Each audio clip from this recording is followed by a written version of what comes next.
ወደ ተለያዩ ቦታዎች እየበረረ ከአጋንንት ነፃ ያወጣ የሚመጣው ነብይ ነው። ክንፍ ተገጥሞልህ ነው የምትበረው። እኔ አላውቅም።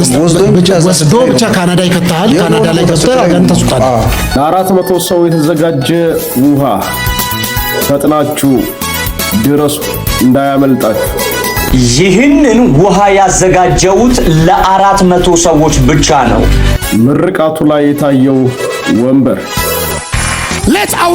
ኢየሱስ ሌላኛው ስሙ ነው ሉሲፈር። ኢየሱስ ሌላኛው ስሙ ነው ሉሲፈር። ሰላም ጤና ይስጥልን ክቡራትና ክቡራን ውድ ቤተሰቦቻችን፣ ቆይታ ሁሉ ሰላም ነበር። ዛሬም እንደተለመደው በሌላ ቪዲዮ ተመልሰን መጥተናል።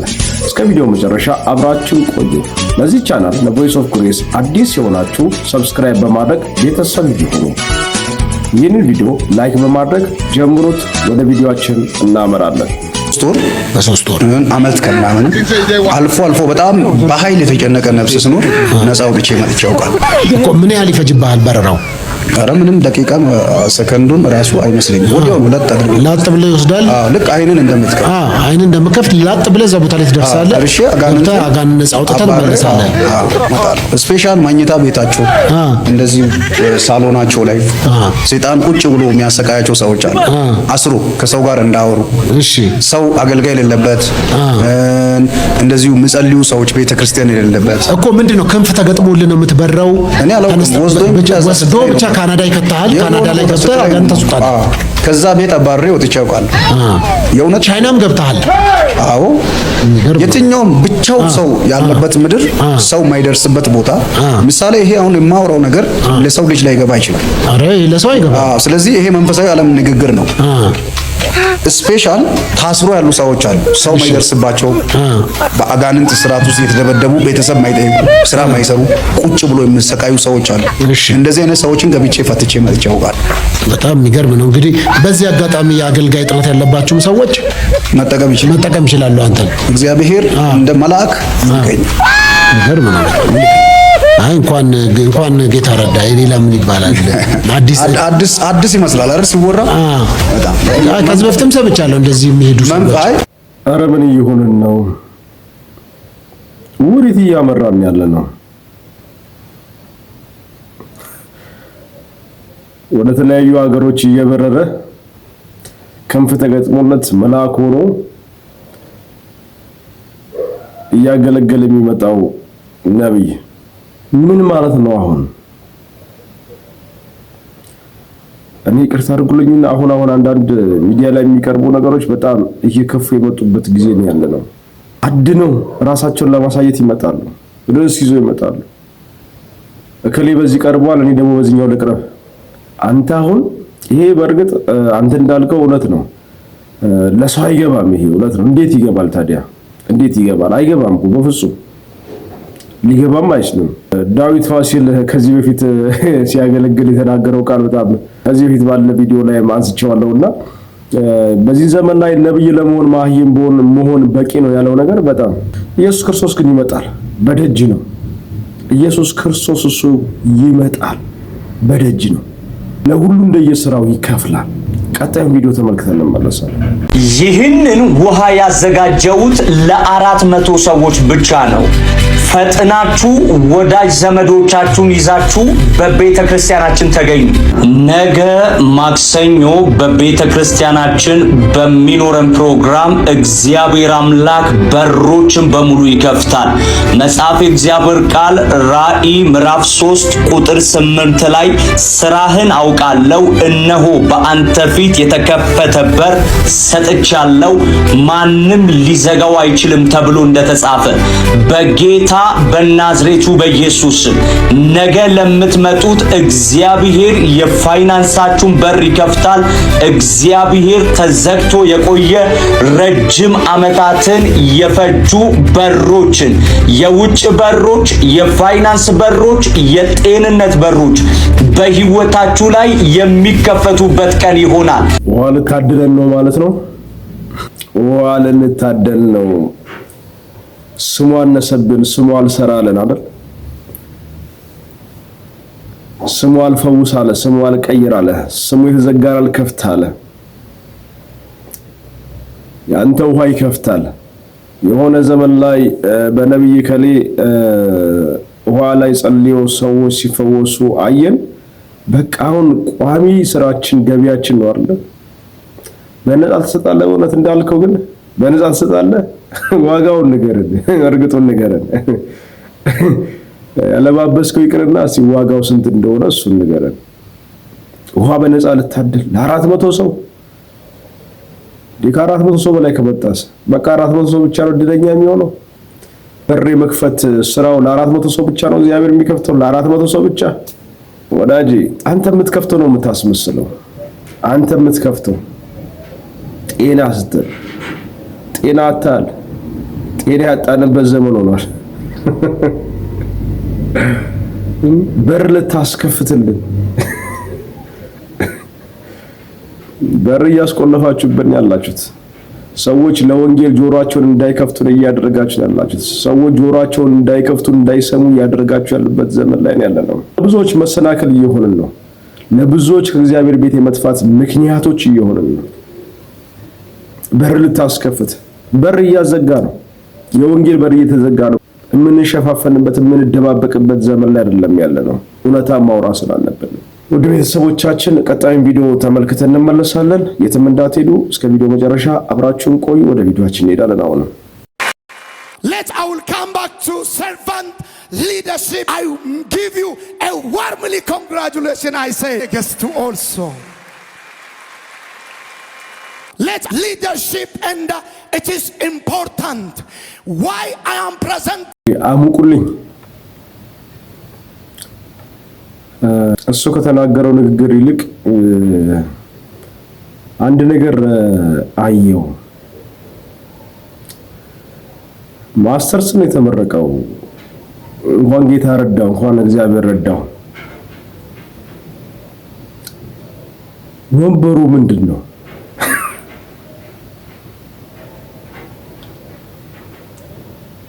እናቶች ከመቀነታቸው እየፈቱ እግዚአብሔር መንግስት ስራ እንዲሰራ፣ እህቶች ወንድሞች ከሚበሉት ቆርሰው የእግዚአብሔር መንግስት ስራ እንዲሰራ መባ ይጥላሉ። ከናት መቀነት የተፈታ ገንዘብ እንደሆነ ተረስቶ ነው። አልገባኝም። መመረቁ የሚያስመሰግን እንኳን ተማርክ። ነገር ግን የወንበሩ ጉዳይ የሚያጠይቅ ለምን አስፈለገ? ብዙዎች አሉ የተመረቁ አብረው ከፍ ብለህ መታየት ለምን አስፈለገ? ቤተሰብ እናንተ ሐሳብ አስተያየታችሁን በኮሜንት መስጫ ውስጥ አስቀምጡልን። አሁንም እስካሁን ደግሞ ሰብስክራይብ ያደረጋችሁ ሰብስክራይብ በማድረግ ቤተሰብ ይሁኑ። ችታችን የምትለውን ደግሞ ሰምተን እንመለስ። ኢየሱስ ሌላኛ ስሙ እኮ ነው ሉሲፈር። ብራዘር ባይብል አታነብም እንዴ? ዝም ብለህ ተሸክመው ነው የምትዞረው? እንግዲህ አንድ ለጥቅሶች ልስጥ። ባይብልን አውጣ። ኢሳይያስ 14:12 ምን ይላል? ኢሳይያስ 14:12 ባይብልን አውጣ። አብረን ነው የምንማማረው ዛሬ ሉሲፈር ኢየሱስም ሉሲፈር መሆናቸውን ማለት ነው። አንተ የንጋት ልጅ አጥቢያ ኮከብ ሆይ እንዴት ከሰማይ ወደቅክ? አህዛብንም ያዋረድክ አንተ ሆይ እንዴት እስከ ምድር ድረስ ተቆረጥክ? የንጋት ኮከብ ማን ነው? የንጋት ኮከብ። እንቀጥላለን። የዮሐንስ ራእይ ቆይ ሳልስቅ። የዮሐንስ ራእይ 22:16 እኔ ኢየሱስ በአብያተ ክርስቲያናት ዘንድ ይህን እንዲመሰክርላችሁ መልአኬን ላኩ። እኔ ዳዊት ስርና ዘር ነኝ፣ የሚያበራ የንጋት ኮከብ ነኝ። እየሰደብከኝ መስሎ ከሆነ ተሳስተሃል። እና ወንድም አለም ትልቅ የምስራች ነግርሃለሁ። ዛሬ ነፃ ትወጣለህ። እሱም ሉሲፈር ኢየሱስ ነው፣ ኢየሱስም ሉሲፈር ነው። ያ ስብከት ስራት ትርመጥመጡ መጽሐፉ ምን እንደሚል አንብቡት። እሺ እህታችን ለተናገረችው ቃል ወይም በኢሳይያስ ላይ በሚገኘውና በራእይ ላይ ላለው ቃል ምናልባት እንከን ፈላጊዎች ስንሆን የሚታየን እንከን ያለበት ነገር ስለሚመስለን የሚታየን ጤናማ የሆነው ነገር እንከን ሆኖ ነው የሚታየን። እንከን ሆኖ ችግር ጉድለት ሆኖ ነው የሚታየንና እስቲ የእግዚአብሔር ቃል ምን ይላል? ራሱ ቃሉን እሷ ያነበበችውን እህታችን ያነበበችውን ቃል እናንብበው እስቲ። መጽሐፉ የሚለውን ነገር መጽሐፉ በእጃችን አለ፣ መጽሐፉ በእጃችን ያለው። ስለዚህ የመጽሐፉ ሊል የፈለገውን ሐሳብ እንረዳው እስቲ አብረን እናንብበው። ኢሳይያስ ምዕራፍ 14 ቁጥር 12 ያለውን አንብቦስ። አንተ የንጋት ልጅ አጥቢያ ኮከብ ሆይ እንዴት ከሰማይ ወደቅህ? አሕዛብንም ያዋርግ አንተ ሆይ እንዴትስ ከምድር ድረስ ተቆረጥህ? አንተን በልብ ወደ ሰማይ አድርጋለሁ፣ ዙፋኔንም ከእግዚአብሔር ከዋክብት በላይ ከፍ ከፍ አድርጋለሁ። በሰሜንም ዳርቻ በመሰባሰቢያ ተራራ ላይ እቀመጣለሁ። ከደመናዎች ከፍታ በላይ አድርጋለሁ፣ በልዑልም እመሰላለሁ አለ። ነገር ግን ወደ ሲኦል ወደ ጉድጓድ ጥልቅ ትወርዳለህ። ይህ ሐሳብ የሚናገረው ስለ ወደቀው ስለ ሉሲፈር ነው።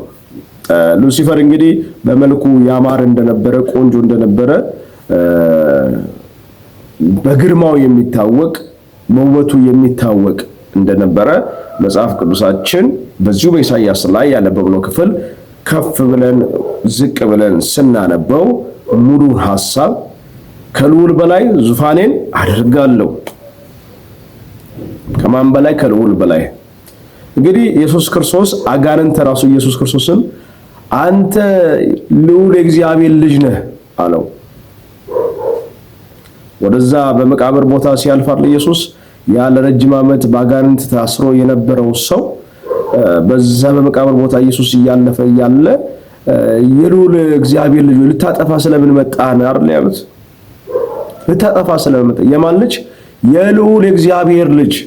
ስለዚህ ሐሳብን ቁንጽል አድርጎ ወስዶ መጽሐፉ የተጻፈበትን ዓላማ ወይም ያ ቃል ያ ሐሳብ ሊል የፈለገውን ነገር ካለመረዳት ወይም መጽሐፉ ከምዕራፉ ከአውዱ ከመጽሐፉ ከሙሉ ታሪክ ምን እንደሆነ ሳንረዳ ብድግ ብለን የሆነ ነገር ለማለት ስለፈለግን ብቻ ማለት ተገቢ አይደለም። እሺ የዮሐንስ ራእይ ምዕራፍ 22 ነው። እኔ ኢየሱስ በአብያተ ክርስቲያናት ዘንድ ይህን እንድመሰክርላችሁ መልአኬን ላኩ። እኔ የዳዊት ሥርና ዘር ነኝ፣ የአብርሃም የንጋት ኮከብ ነኝ። መንፈሱና ሙሽራይቱ ና ይላሉ፣ የሚሰማም ና ይበል። የተጠማም ይምጣ፣ የወደደም የሕይወትን ውሃ እንዲያው ይውሰድ። በዚህ መጽሐፍ የተጻፈውን የትንቢት ቃል ሊሰማ ሁሉ እኔ መሰክራለሁ። ማንም በዚህ ላይ አንዳች ቢጨምር እግዚአብሔር በዚህ መጽሐፍ የተጻፉትን መቅሰፍቶች ይጨምርበታል። እንግዲህ በዚህ ክፍል ላይ የምንረዳው ነገር በዚህ በዮሐንስ ወንጌል ላይ የምንረዳው ትልቁ ነገር ሙሉ ታሪኩን ማንበብ ይቻላል። እዚህ ጋር የተጻፈው ስለ ኢየሱስ ነው። አዎ ስለ ኢየሱስ ነው የተጻፈው። የንጋት ኮከብ የተባለው ክርስቶስ ኢየሱስ ነው። ነገር ግን በዚህ ክፍል ላይ ስለ ክርስቶስ የተጻፈበትን መንገድ እሱ የንጋት ኮከብ ነው ሲል ብርሃን አስፈልጎ ሲሆን ራሱ የብርሃናት ሁሉ ፈጣሪ የሆነ እሱ ብርሃን የሆነ ጌታ ነው። ለዛ ነው በዮሐንስ ወንጌል ምዕራፍ 8 ላይ የሚናገረው የሚከተለኝ ቢኖር የሕይወት ብርሃን ይሆንለታል የሚለው እግዚአብሔር ቃል የተናገረው ክርስቶስ ኢየሱስ ራሱ ነውና የብርሃናት ሁሉ ፈጣሪ እንደሆነ፣ የብርሃናት ሁሉ አምላክ እንደሆነ፣ የሰው ሁሉ አምላክ እንደሆነ፣ የፍጥረታት ሁሉ አምላክ እንደሆነ መጽሐፍ ቅዱሳችን ይናገራል። የክርስቶስ ስም ሌላኛው ስሙ ሉሲፈር ነው የሚለው የሚያስኬድ አይደለም። ከእግዚአብሔር ቃል አንጻር ስናየው ወይም እንደ እግዚአብሔር ቃል ሙሉን ሐሳቡን ከተረዳ ነው በዚህ መንገድ የተጻፈ ወይም አንቺ ባልሽበት መንገድ የተጻፈ አይደለምና በጣም ይሄ ስህተት የሆነ አነጋገር ነውና መመለስ ይኖርብሻል ብዬ አስባለሁ።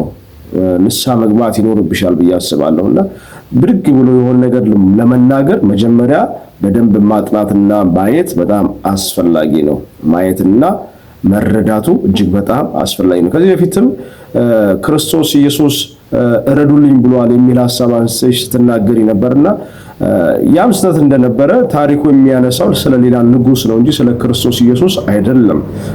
እሱንም የተናገርሽበት መንገድ ጤናማ አይደለምና አንቺ የሰዎችን ትኩረትና የሰዎችን አእምሮ ለመያዝና ለመሰብሰብ የሄድሽበት ርቀት ነውና ኢየሱስ ክርስቶስ እረዱልኝ ብሏል ነው እሱ አይደለም። ግን እኔ አሁን ዋናው ሐሳብ እሱ ላይ ሳይሆን ከዚህ በፊትም የተናገርሻቸው ንግግሮች ጤናማዎች ስላልሆኑ እንደዚህ አይነት ስህተት ከመስራት ይልቅ መጀመሪያ መጽሐፉ ሙሉ ሐሳቡ ምን ለማለት ነው የተጻፈው፣ ታሪኩ ምን ለማስረዳት ነው የተላለፈው፣ አንድ ቁጥር ከመሃል ላይ ቁንጽል አድርጎ አውጥቶ ይሄን የተጻፈው እንዲህ ተብሏል እንዲህ ነው የሚለው የሚለውን ሐሳብ ከማንሳትሽ በፊት በወንድምነት መክርሽ ነገር ቢኖር ሐሳቡን በሚገባ መረዳት የሚቀድም ነው ብዬ አስባለሁ። እግዚአብሔር ልቦና ይስጥሽ፣ እግዚአብሔር አይሞሽን ያብራልሽ። ወደ ቤተሰቦቻችን እስከዚህ ቪዲዮ መጨረሻ አብራችሁ ስለነበራችሁ ከልብ እናመሰግናለን። በቀጣይ በሌላ ቪዲዮ ተመልሰን እስክንገናኝ ድረስ የጌታ ጸጋና ቸርነት ከእናንተ ጋር ይሁን። ተባረኩልኝ። እወዳችኋለሁ።